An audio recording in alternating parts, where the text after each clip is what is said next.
and online at NHPR.org. From New Hampshire Public Radio, I'm Annie Ropeik, and this is the Weekly New Hampshire News Roundup on the Exchange.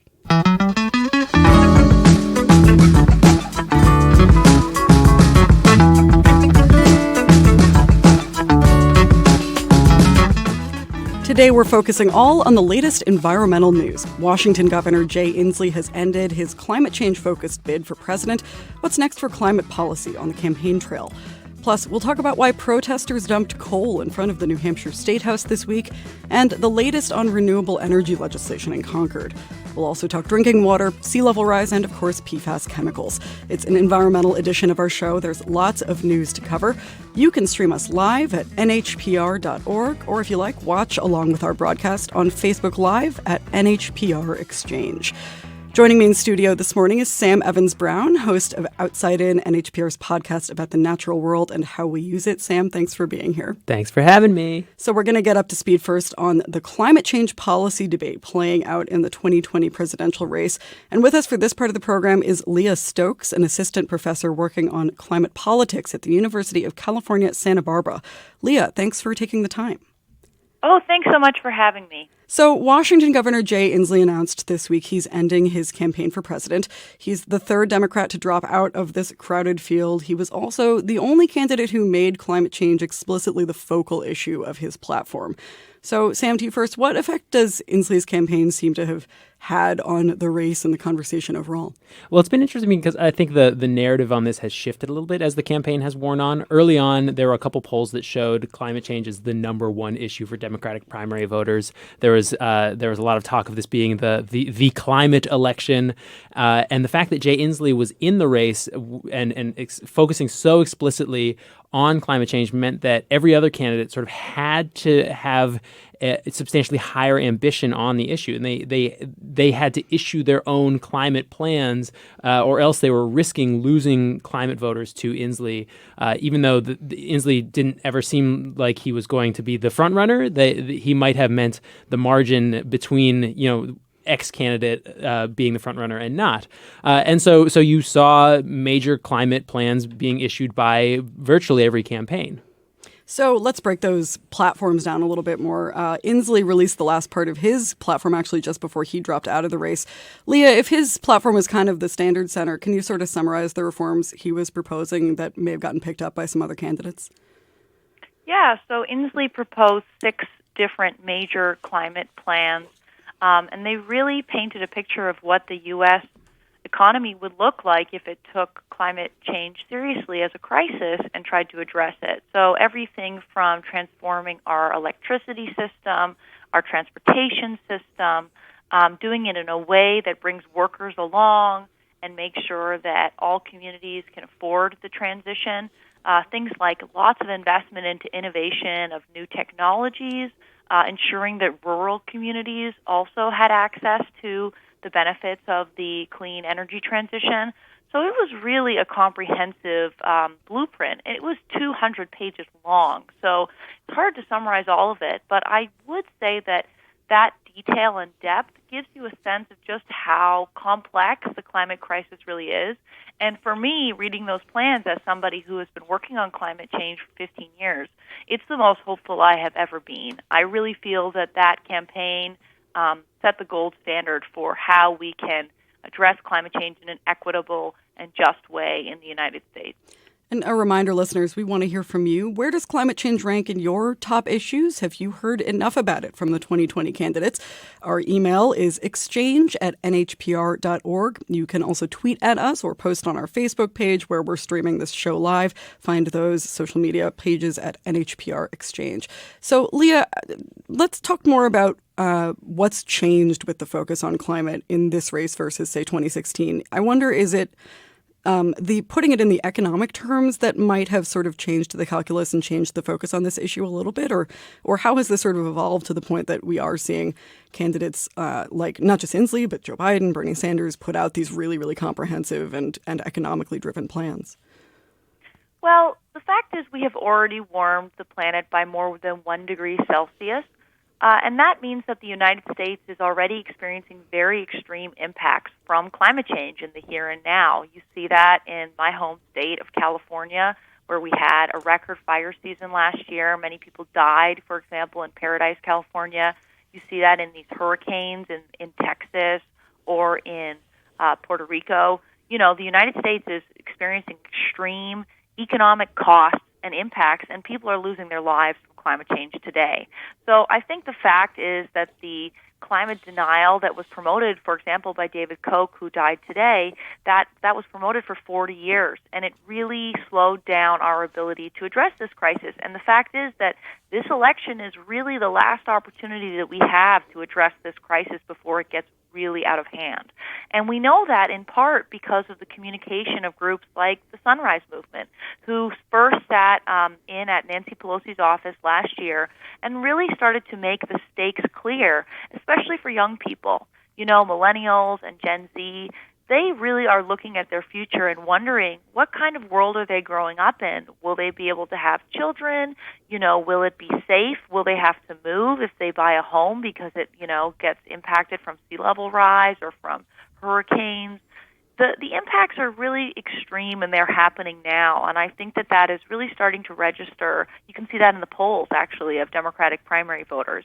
And I feel that Sunrise has done an excellent job of elevating those issues. Yeah, and I know, just as I talk to voters on the campaign trail here in New Hampshire, it seems to be in everyone's top few issues, right up there alongside healthcare as the other big one. So how have other candidates, especially, say, Joe Biden, Bernie Sanders, whose plan just came out in the past week or so, how have they taken this issue and run with it? What's sort of their approach, and how do those compare?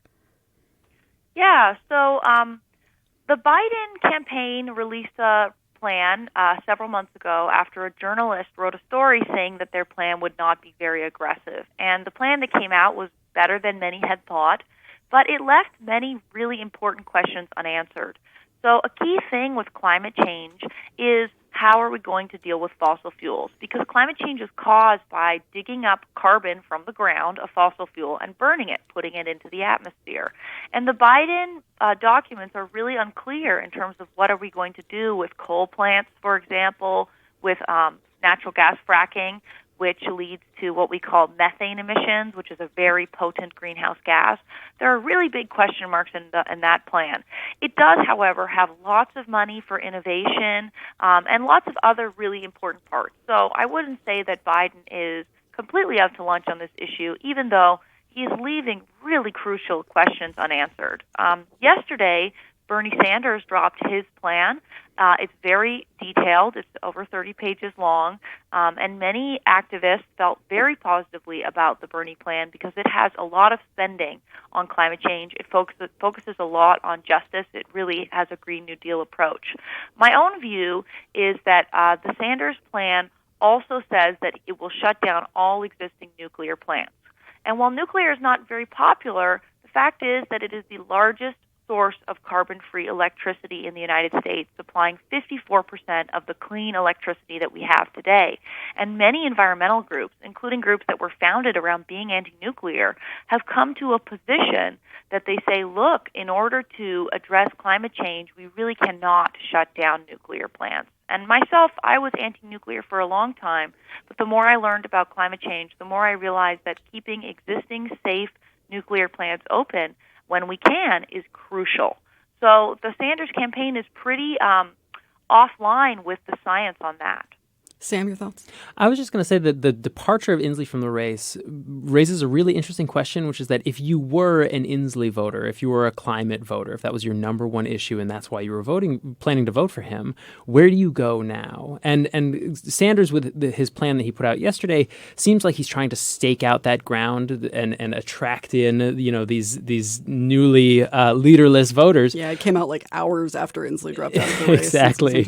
But the question then becomes, is this a realistic plan? Because there are there are issues with it that make us wonder if it could get passed. Even a Congress, if Democrats were to take both the Senate and the House of Representatives, you have sort of red state moderates who might balk at some of the more extreme, or some of the more extreme is one word, ambitious is another that folks could use, aspects of the plan. I mean, so Inslee's very detailed, very nuts and bolts, 200-page proposal talked about spending $9 trillion. The Sanders headline number is $16 trillion. So again, even Biden's, I believe, was in the few trillions kind of measure, right? Exactly. So, but the sheer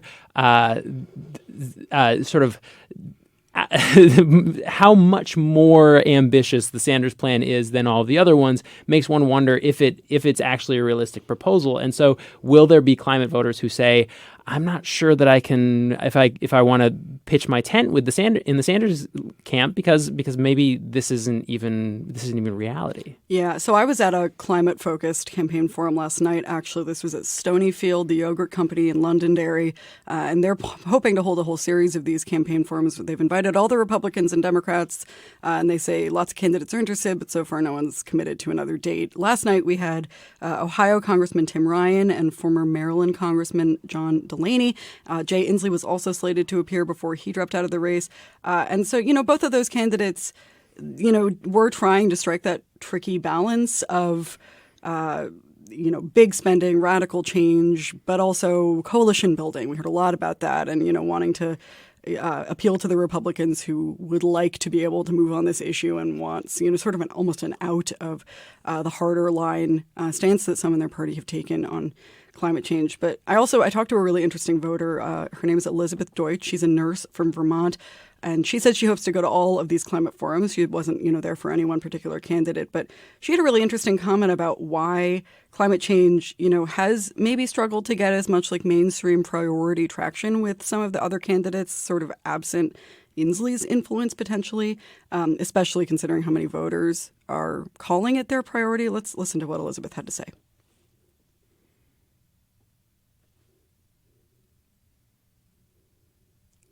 Getting Elizabeth queued up here. What she told me is that she sees climate change as this huge unwieldy problem with unpopular solutions, and it also doesn't fit in a soundbite, right? Are we ready to listen to Elizabeth? Yes, I think we are. That don't make for good sound bites. It is hard to take science and move that into a quick soundbite. There's so much education that has to go on in order to make the true scope of this problem really understood, that it is difficult in our constant soundbite Twitter feed policy drive right now to make this a comprehensive issue in a meaningful way. And she also said, she thinks voters have to do more to push the issue to the forefront if they really do want to see candidates prioritizing this over, say, immigration, jobs, sort of the old standbys. Leah, I wonder what you think about that, this is such a hard issue to fit in a soundbite that maybe that's another reason that it struggles to take the center stage on the campaign trail. Yeah, I think that grappling with the full scale of the crisis can be really emotionally overwhelming for people. People are in some ways protecting themselves cognitively by not dealing with what we're talking about, which is ecosystem collapse, things like coral reefs dying, massive forests around the world dying through forest fires. It's a very emotionally intense thing, and I think that many people, when they start to grapple with what we're talking about, go to sadness. And that's why it's so crucial that our leaders bring a hopeful message about job creation and about opportunity. And that was something that Inslee was exceptional at doing. He's the governor of a state that has taken on climate change squarely, and he really brought that messaging in a positive, hopeful, and uplifting way to the race. Other candidates aren't as hopeful. So if you look at Andrew Yang or Klobuchar, they tend to sort of be doom and gloom, and that turns a lot of people off. It's really crucial that our leaders understand the scale and scope of this crisis, but also provide a vision for the future. Because climate change isn't something that any individual can tackle on their own. It's something that we have to do collectively, and it's really essential that our politicians can guide the way on this. And I wonder also if a winnowing field might make more room for climate discussion. We literally just got word that Seth Moulton, Massachusetts congressman, is the latest to drop out of the race. So taking Inslee's place, news moves fast around here, and there will certainly be more of that to come. Sam, do you have any thoughts about sort of, what it might take to get climate change higher up the totem pole the way voters seem to want? Well, it was really interesting that bite that you just played from the voter in down at the Stonyfield Forum, because I think that this sort of scientism has been the communication strategy of the environmental movement for over a decade at this point, several decades. One might even argue. What do you mean by scientism? Well, this focus on like this. Here are the numbers. Here's what the science says. Like this faith in science, and there was a really interesting piece out from the communications director of the NRDC, which is a major national environmental organization, this week, that was arguing that has been part of the reason that climate change has failed to rise as an issue for voters, and that there needs to be a new strategy, one that I think has already begun to be utilized by environmental groups, and that is one of connecting the impacts to people's daily lived existence. And so, when talking about fossil fuel use and the need to shut down fossil fuel plants, don't talk about parts per million in the atmosphere. Talk about asthma attacks of your neighbor next door. And we've those who've been paying attention have seen some of that shift happening already.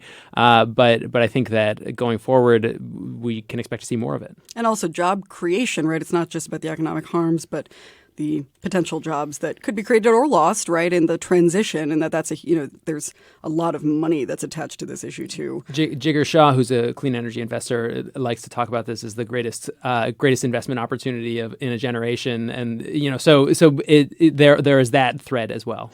And we'll also talk more about the future of fossil fuels here in this state in just a few minutes. But I wanted to get your final thoughts, Leah, on what kind of new ideas on climate policy or shifts from these candidates that you're looking to see as the race goes forward, as the field shrinks, and as we head toward the New Hampshire primary and the elections starting next year. What are you looking for? Well, I will say that I feel that Elizabeth Warren's plans on climate change, she has released about 6 plans that touch on this, everything from reforming how trade policy is done so that environmental standards are put at the center of that, to a really bold and ambitious innovation plan for green manufacturing and job creation in the United States. She is doing what she does on every issue, which is putting out detailed, realistic, ambitious plans on climate change. And to me, those are the second most hopeful documents I've seen on this after Inslee. And I totally take the point earlier that the challenge with some of the documents, like the Sanders campaign documents yesterday, is the question is, how could we do this in the world? Not even from a political perspective, get it through Congress, but, building wind turbines in people's backyards is a controversial thing, including in the Northeast. Building transmission lines, getting people to get rid of their cars and trade them in for electric vehicles, which are very clean and safe and lovely, actually. I have an electric vehicle. But these things are hard. We have to really convince people and bring them along with the transition. And so, I feel that blend of sort of realism while also taking on the crisis in the scale that's necessary is a really big challenge. And at least for me, the Warren team is doing a really interesting job of that, and I'm excited to see what other plans they come up with as the time goes on. Leah Stokes is an assistant professor at the University of California, Santa Barbara. And this is NHPR's weekly New Hampshire News Roundup on the Exchange. When we come back, coal on the steps of the State House. We'll talk about the latest in energy policy and protests here in New Hampshire. Stay with us.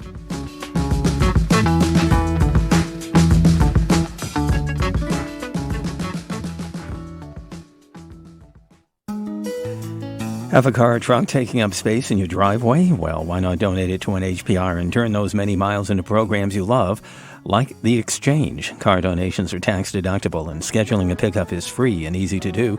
Get started today at nhpr.org/car donation. Support for NHPR comes from you, our listeners, and from New England College, accepting applications and transfers for all classes at its Henniker and Manchester campuses. Classes are starting soon. Information and applications at nec.edu. And from Farnham Hill Ciders, New Hampshire's orchard-made dry ciders, now in lightweight cans and magnums, available in New Hampshire liquor stores and other stores and taverns statewide.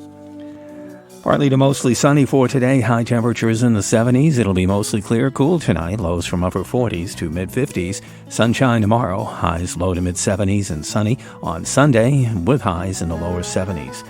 This is NHPR. This is the weekly New Hampshire News Roundup on the Exchange. I'm Annie Ropeik. Still with me in studio is Sam Evans-Brown, and now we're going to turn to the latest on energy policy here in New Hampshire. This week, activists dumped coal in front of the State House in Concord. They were protesting the continued operation of the largest coal-fired power plant left in New England, at least the largest that doesn't have imminent plans to go offline. This is Merrimack Station in Bow, right down the road from our studios. We can usually actually see it steaming over I-93 on days when it runs. So before we turn to the details of those protests, I want to get some context. Sam, you have covered this plant for years. So who owns it? What's kind of its role in our power grid? It has been recently sold. It previously belonged to Eversource New Hampshire, previously known as Public Service of New Hampshire, for those who are keeping track of all the rebranding that's been going on. It now belongs to a company called Granite Shore, which is essentially just a conglomeration of investors who put the money up to buy the plant. It was sold following a 2015 settlement that was reached between Eversource New Hampshire and environmental groups and the Public Utilities Commission and a coalition of competitors even that were pushing for Eversource to be required to divest itself of its generating plants because Public Service of New Hampshire, Eversource, at that point was the last utility left in New England that still owned its own electricity plants. I feel like if we were playing Sam and Annie energy policy bingo here, we could check deregulation. We're going to get renewable energy credits later on. Yeah. Anyway.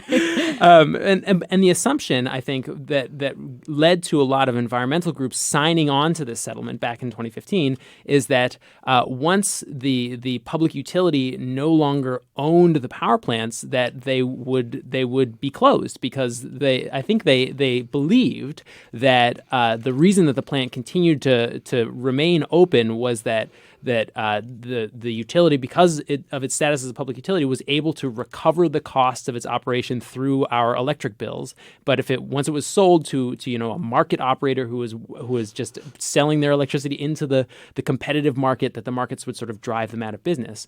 And in that settlement, there was a clause that essentially said after the sale, the plants have to remain open for 18 months, and this is to provide certainty for the tax base of the town that and the workers that work there.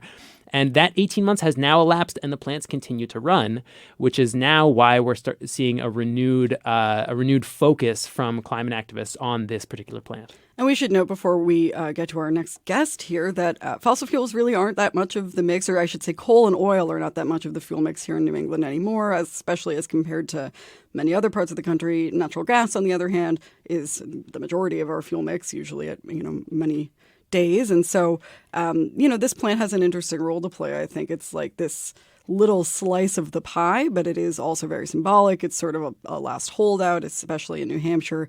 And so maybe that's another reason for some of this attention. Let's hear more about that protest this week. Joining us by phone is Lila Corman Glazer of the advocacy group 350 New Hampshire. Lila, thanks for being here.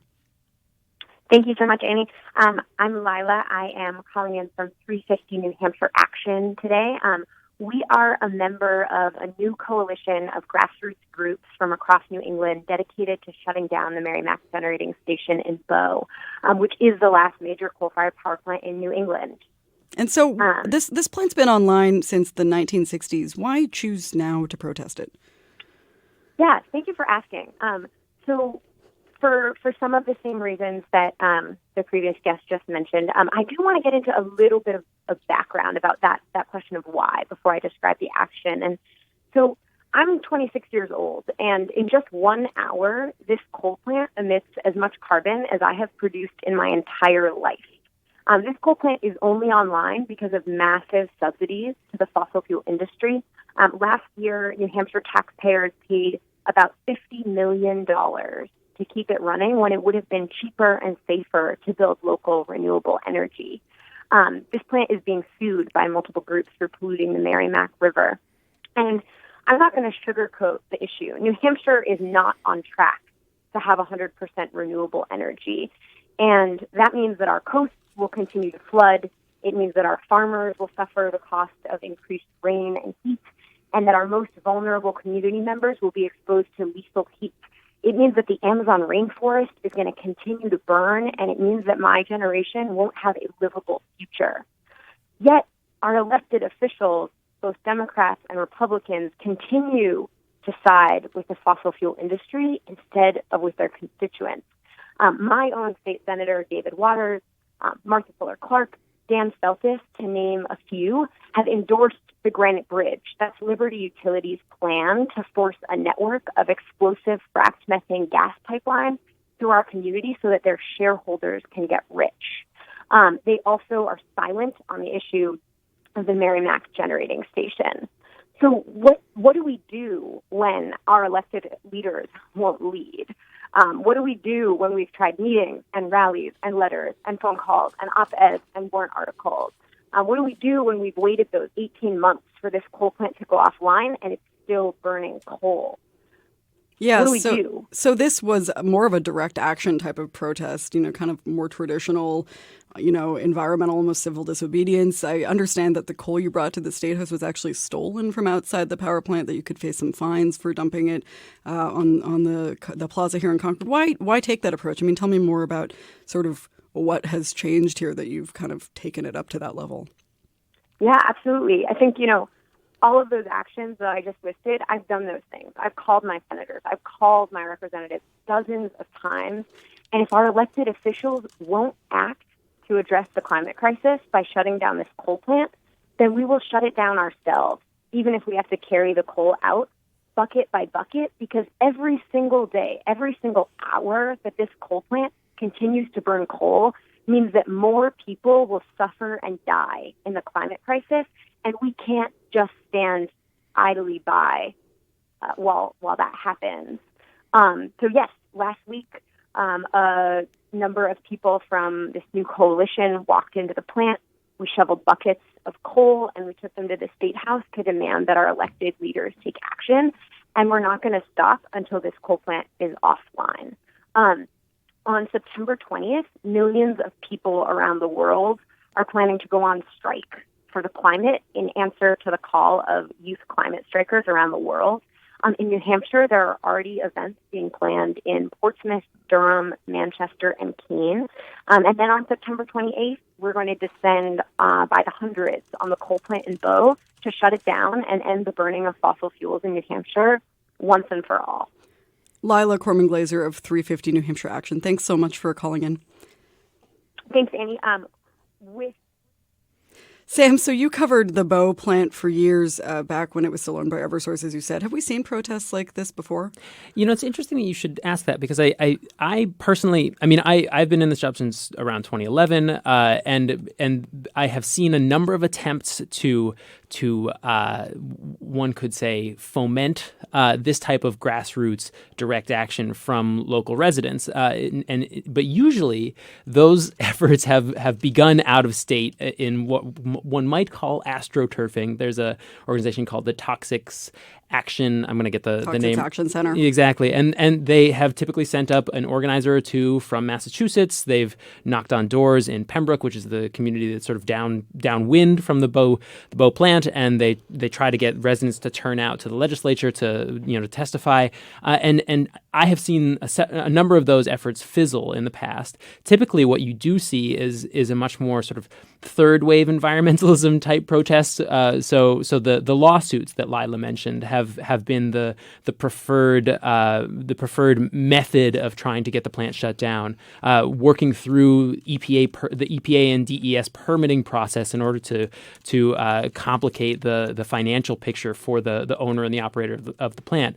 Those are, of course, very effective techniques, and the Sierra Club, for instance, has used it to great effect with its Beyond Coal campaign around the nation.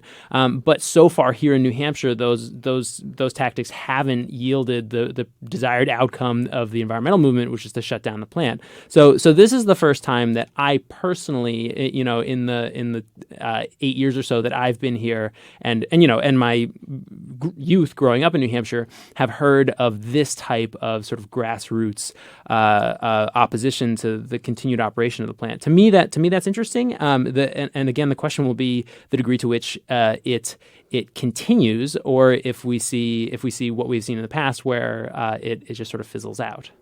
So we have an email from Naomi in Concord. This is on our previous topic about climate change on the campaign trail. Of course, fossil fuel plants, all of the issues we're talking about now are also campaign issues for the candidates coming here into the state. Naomi writes, I'm an Inslee supporter, even now that he's out, and I'm looking for a candidate. Inslee is positive, thoughtful, and provided a way we can address climate.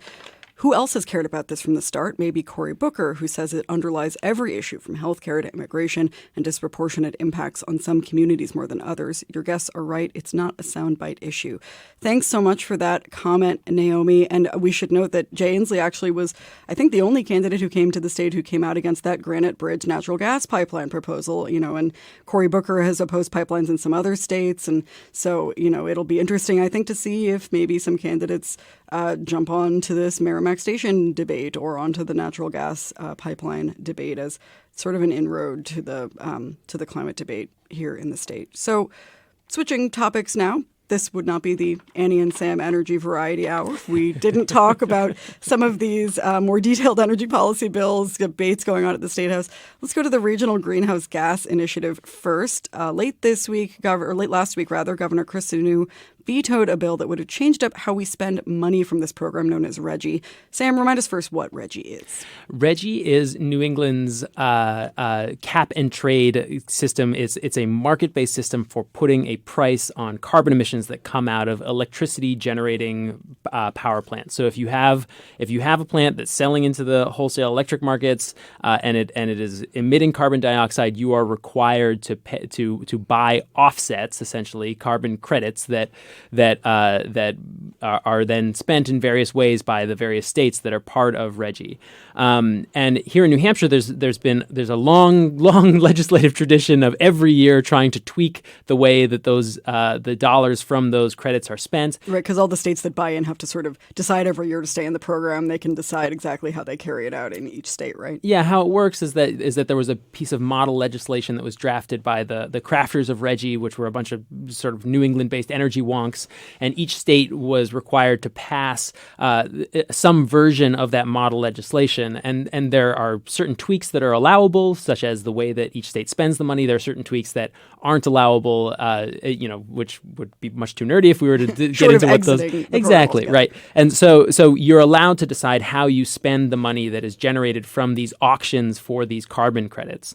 And in 2012, when there was a Republican dominated legislature, there were many efforts to pull New Hampshire out of, well, prior to 2012 there were many efforts, but then in 2012 the change finally happened where the legislature was unwilling to pull out of RGGI because the argument was that pulling out would be largely symbolic, that the electricity prices in New Hampshire would not drop, but we would simply cease to get the benefits of being able to use the revenues from the auction. And so instead, the compromise that was passed by this Republican legislature was, we'll take the revenues from that auction and above a certain threshold, above a $1 per ton carbon price, we will give the money back to the ratepayers. And so, for example, in 2017, the auctions raised $11 million, and $7.8 million of that 11 was given back to the electric consumer. And essentially, what that means is that you still have a price on carbon in New England. It's just that it's more like a fee and dividend, right? So the money is given back to consumers to do with it what they will. Which we should note is, sort of the way that a lot of these carbon tax proposals from candidates like I was hearing John Delaney talk about last night is not only a price on carbon, but then a rebate to consumers to sort of balance the scales of how carbon, affects society. So what is this proposal for how we change or how we spend Reggie money, rather, that has been vetoed this year that also failed last year, sort of the latest attempt to switch that up? Well, so essentially the proposal is to spend less of the money giving it back to consumers and spend that money on energy efficiency, which was the original design of the Reggie program. And that design, it's funny, if you go back and look at how it went, early on, the money was put into a fund, and the fund was given out through a competitive grant process where big institutions typically came and proposed a large energy efficiency project that they were going to do, and those projects themselves became political because the money wound up going to places like UNH and Dartmouth and Stonyfield, and solar developers sometimes, right? This is the Renewable Energy Fund, right? No. This was a different fund. This is that now does not exist anymore. Oh, okay. But the recipients of the money became very controversial because essentially it was like we're taking money from everyday folks and we're giving it to Stonyfield yogurt, and that became a bit of a political football. And so essentially it would be to go back to a paradigm more like that, where more of the money is being spent on energy efficiency. I think the changes would, though, have made it so it wasn't so much of a grant process, and that the money would have been going towards money programs that already exist, and sort of like low income energy efficiency type spending that has been more politically popular. So this is not the only energy related bill that's been vetoed this year. We have ones we've talked about a lot, like an amendment to a bill that would subsidize the wood-fired power industry, also a plan to increase net metering for large-scale energy customers. Both of those are up for a veto override through various means through the second year in a row. And Sam, we only have a couple minutes, so I want to get to my other thing that I wanted to talk to you about, and then we can come back to those if you want to, because this was my challenge to Sam, if he can summarize this bill for us on the radio. So this is another vetoed bill that we're expecting to get some attention during the veto session next month. It's Senate Bill 72, an act relative to the issuance of renewable energy certificates. So Sam, you have 2 minutes. What is this about? So this is an issue that so if you were to install solar panels on the roof of your house, you generate electricity that you're allowed to sell back into the grid, but you also are able to generate renewable energy credits, and those credits are sold to the utilities to satisfy their requirement that they get a certain amount of their electricity from renewable energy.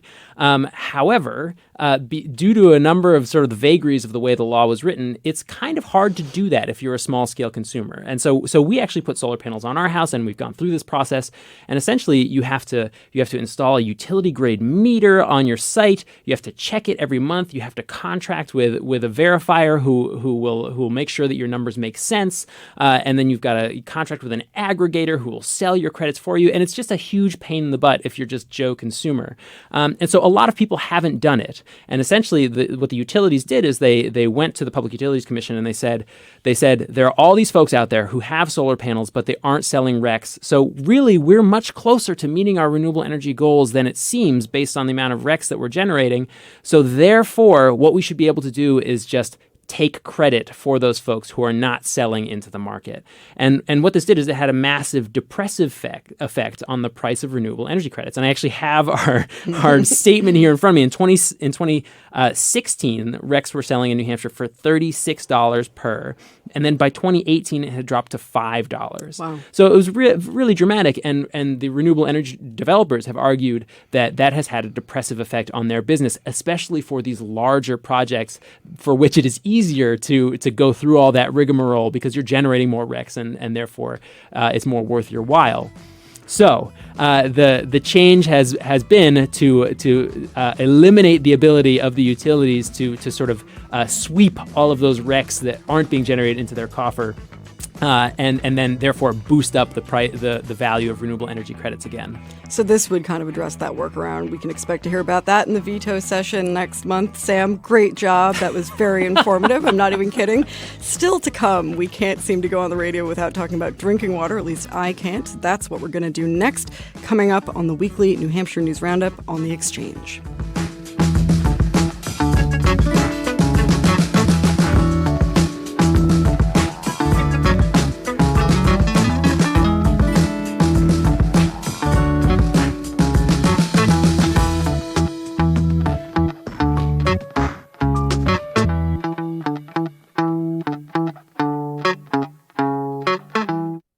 Trump administration issues new rules that could detain undocumented families indefinitely.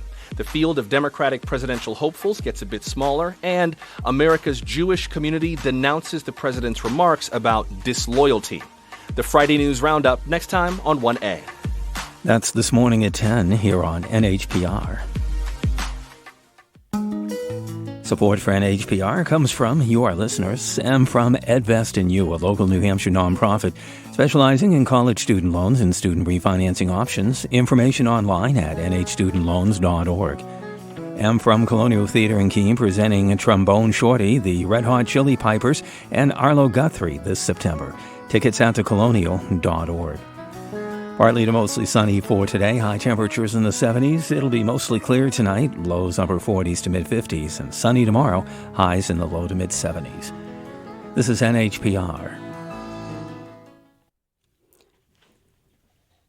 This is the weekly New Hampshire News Roundup on The Exchange on NHPR. I'm Annie Ropeik. In the studio with me is Sam Evans-Brown. We also now have Dave Patrick, Research Director for the Nature Conservancy of New Hampshire. Dave, thanks for coming in. Oh, it's a pleasure to be here. So you're here to talk about this Culvert project in Newmarket that's caught my eye because I drive by the detour for it on my way to the grocery store where I live most days. So what's going on out there? Yeah, so this project is a wonderful partnership between the town of Newmarket, the New Hampshire Coastal Program, and the Nature Conservancy. And I think it's just a great example of how we can work together to help people and nature adapt to the consequences of climate change and to build more resilient coastal communities. So in New Hampshire, in the coast, when we think about climate change, we think about, more severe rainfall events, and we think about sea level rise. And those two factors come together in these tidal areas of our rivers and streams where we have water flowing in both directions. And they're particularly problematic where we have roads built over those places. So the water comes through culverts or bridges, and there's a constriction there. And many of those culverts, it's probably not too surprised to learn, are undersized. And what that means is even in the past, we were seeing flooding. We were seeing flooding with high tides. We were seeing flooding with severe rainfall. But with the consequences of climate change, those factors are getting much worse. And we're seeing more frequent flooding now. And closing of roads at times when we really need those roads to be open, times of storms when the emergency services need to be able to move around. At the same time, those culverts, are undersized. They're blocking the flow of fish upstream. And, our river herring, our American eel, they need to be able to move upstream to complete their life history cycle. So the New Hampshire Coastal Program, working with the Nature Conservancy, we developed an approach for assessing all of New Hampshire's tidal crossings, and we've now done that. And it turns out that nearly 60% of our culverts are at risk, and that more than half of them are sort of ecological priorities for replacement. So the road closure that you've seen in the town of Newmarket, for which short-term cost is appreciated, is there. The long-term benefits are really clear. So that's our first of these projects where we're actually taking out a 3-foot wide culvert. That was what was there already, and that's going to be replaced with a 16-foot wide, 9-foot high box culvert. So when we say undersized, it gives you a sense of the magnitude.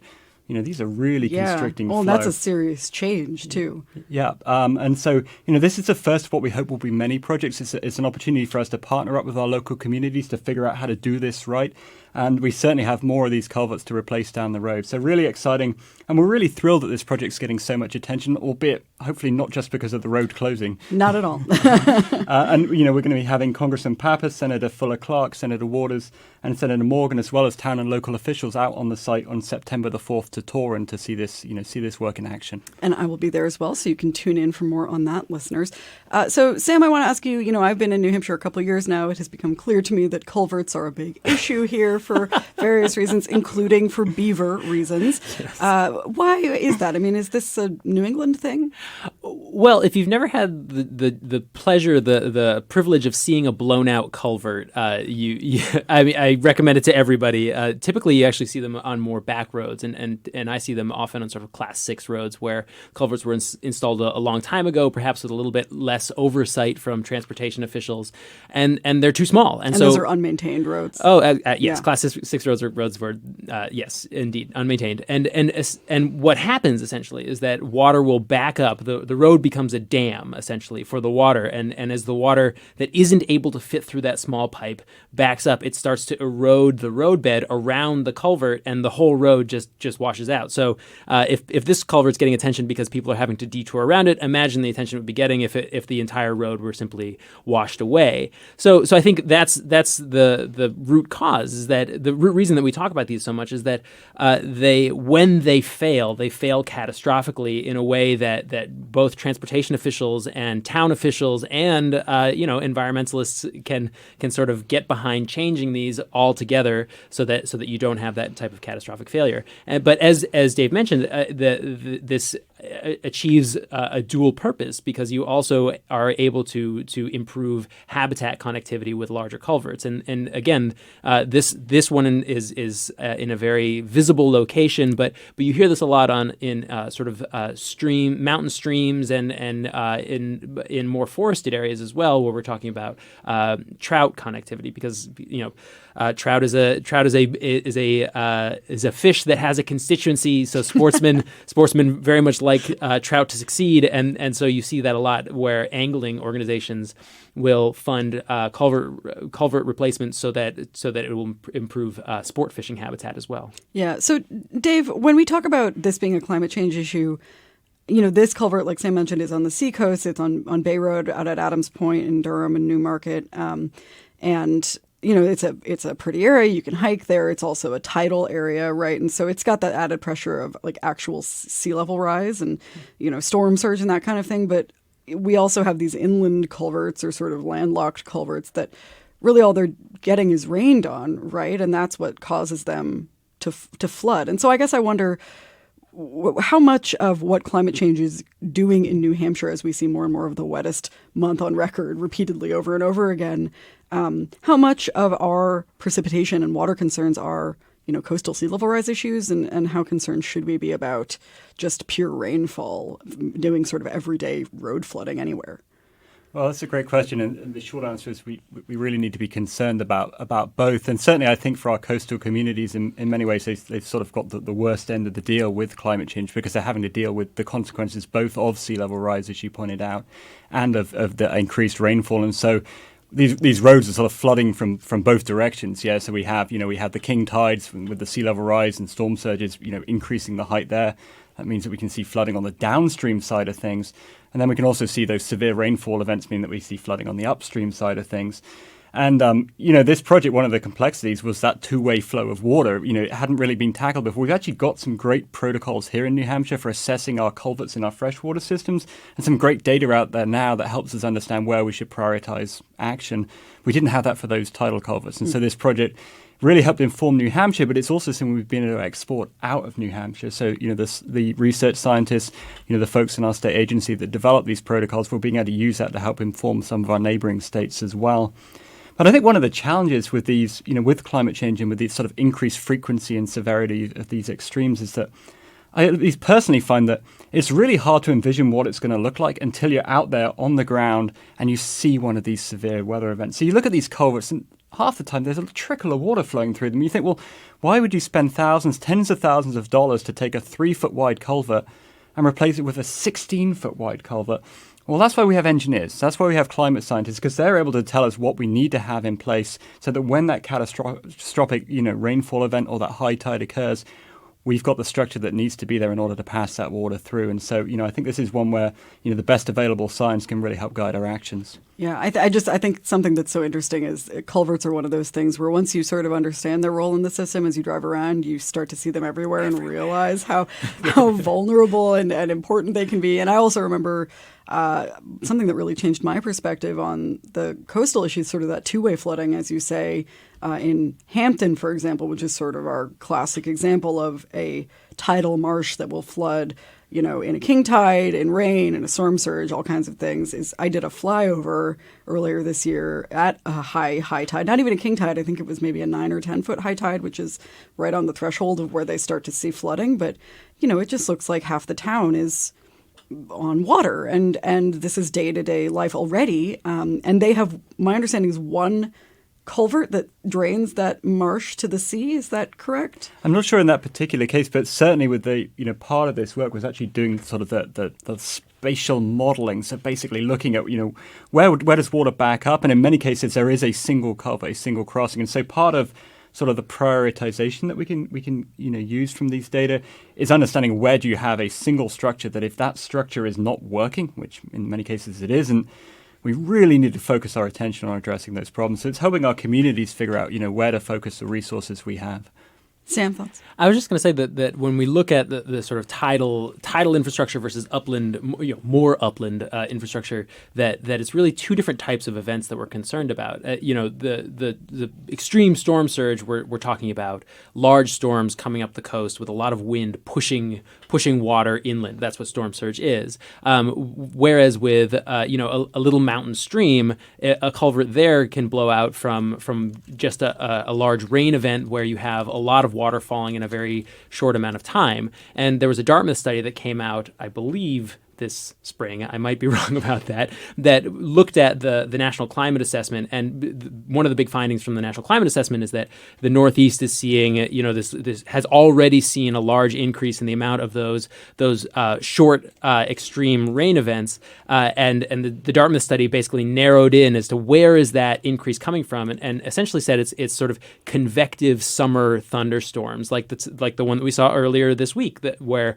just a huge amount of rain falls out of the sky in just a couple of hours because there's just a lot of moisture in a single system.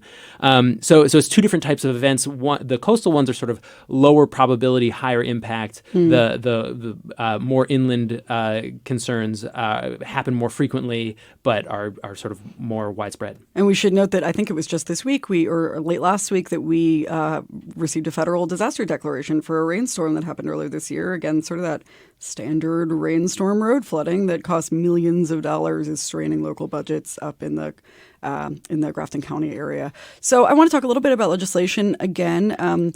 There was one bill that's been catching my eye this session that has now passed, been adopted, though without the governor's signature, we should note. This is a bill from Senator David Waters, as you mentioned, and it establishes a coastal resilience and economic development program. This will provide some resources to coastal communities, local planning agencies to think about sea level rise, to incorporate it into their master plans, to share resources. And that's something I've heard when I've spoken to local officials in places like Hampton, that they're just having trouble kind of knowing where to start. And Sam, I wanted to ask you, where do you think we are in this process of beginning to do these plans more comprehensively, to think about culverts not just one at a time, but as, a sort of overall issue that everyone knows we can tackle together, and especially when it comes to these coastal issues? Are the policies in place to make that happen for municipalities, or are they still kind of on their own? That is an interesting question. I think that, sort of shooting from the hip here, I would say that they're largely still on their own. It's been a couple of years since we saw the release of the Coastal Risks and Hazards Commission report that then led to this legislation. And it's a perfect example of the wheels of change moving very slowly, because the text of this bill essentially just says it enables towns and regions to create the organs of planning that will make the decisions that will eventually lead to resiliency, and then also to create sort of funding mechanisms, largely through basically the acquiring of bonds. So it doesn't necessarily even lay out new funds coming from the state. It just enables communities to go out in search of the ability to borrow money to do this type of work. So it's an interesting bill. I imagine that just similar to the Coastal Risks and Hazards Commission, it's probably going to attract bipartisan support, especially because in seacoast communities, these types of impacts are very much bipartisan concerns because people see the flooding day to day. However, it does appear to me to be a fairly incremental step, which I think is how a lot of this change will happen, is incrementally on a sort of locally bipartisan basis. Dave, from what you're seeing of the speed and scope of these precipitation and coastal impacts, how fast do you think communities do need to be moving on this, and policymakers, in order to really prevent serious economic harms along the way? Well, so that's a great question. I think invariably, probably faster than we're actually able to move. And I think to Sam's point, this incremental change that we're seeing, this is sort of the New Hampshire way, and I think we need to recognize that. And I worry sometimes that what it takes to move us more quickly are those catastrophic events. And I wish we as a species could find a way of being a little bit more proactive. And even simply from an economic standpoint, the numbers are pretty clear. If we can find the resources right now, the economic resources to address these issues, we save money down the road. And I think that for us, the challenge is how do we come up with those resources? Is it all on our local communities? Are there ways for us, the state, are there public-private partnerships that we can enter into that can help move this forward more quickly? But we're moving in the right direction, and I think it is important to recognize that. And I think that, the Coastal Risks and Hazards Commission, their report, that is some really solid science. It's great to see that not sitting on a shelf. It's great to see that, sort of being put into place. And hopefully as we move down the road, we'll see some more teeth put on that legislation, and we'll see some more resources put behind it to support our communities. So we've saved my most on-brand news items for last, drinking water contamination. Sam, I understand you've reserved the right to ask me questions about this topic. Well, it certainly seems like you should be the one talking about this as opposed to me. Usually I am when I'm on this program, but this is fun too. So I guess I would just start out by mentioning a couple other notable bills that were signed in the past week or so. There was a bill that legislators tried to get through last year that has now passed that attempts to compel the cleanup of the Coakley landfill Superfund site. It's still unclear to me sort of what the legal framework behind this is. The EPA and the potentially responsible parties at that site on the seacoast have said that they are doing everything by the book and that there'll be cleanup when there needs to be cleanup. But some advocates say that's not enough, and they want the Department of Environmental Services to step in to speed up that process. So we'll see what happens there. We also have a couple new commissions that have been approved, a drinking water commission, kind of the broad stroke, and then also a commission to look at the public health issues around the St. Gobain factory in Merrimack, which caused PFAS contamination in local water wells. There was also some money from the Centers for Disease Control that came through this week that will allow for monitoring of residents' blood and urine samples after potential exposure to chemicals like PFAS, also mercury, dioxins, all of those kinds of things. So, Sam, I guess maybe my question would be, since I've been here, I've been interested in the drinking water issue. Do you think this kind of progress is new, though, this focus and a really bipartisan focus on this as a public health issue and an infrastructure issue, maybe sort of secondarily? Are we seeing more emphasis placed on this in Concord than we have in the past? Certainly, I think that the release of the new PFAS standards earlier this year was sort of a landmark occasion. Typically, New Hampshire is not amongst the list of strictest states when it comes to drinking water standards. So that was very interesting to see. I think that there have been sort of the contaminants du jour that will sort of cycle through and see their moment in the sun. MTBE in the end of the 90s, and then at the beginning of after sort of 2010, arsenic was the contaminant that folks were concerned about. So I'd say there's a bit of new there in the level and degree of concern, but also this is a cycle that we see where new contaminants are brought to the fore and regulators do their due diligence to try to figure out what to do about them. Yeah, a bit of a whack-a-mole. Sam, what's on Outside In this weekend? This weekend we're talking about what it's like to learn to swim as an adult. Love that show. Oh my gosh. Who did not learn as a child. So tune in. It's a great episode. I hope you'll all listen. We could probably fill another hour on everything we've just talked about. But for now, I want to thank our guest who pitched in today. With us for this segment was Dave Patrick of the Nature Conservancy of New Hampshire. Dave, thanks so much for coming in. Thank you. And we had help earlier from UC Santa Barbara Assistant Professor Leah Stokes and Sam Evans-Brown of NHPR's Outside In podcast. Thanks as always. Thank you, Annie. That's it for today. If you want to see a video of this show, we'll be posting that on our webpage shortly. You can hear our podcast also. Find that and so much more at NHPR.org.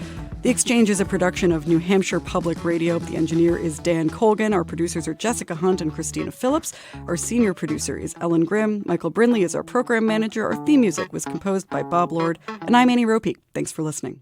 The views expressed in this program are those of the individuals and not those of NHPR, its Board of Trustees, or its underwriters.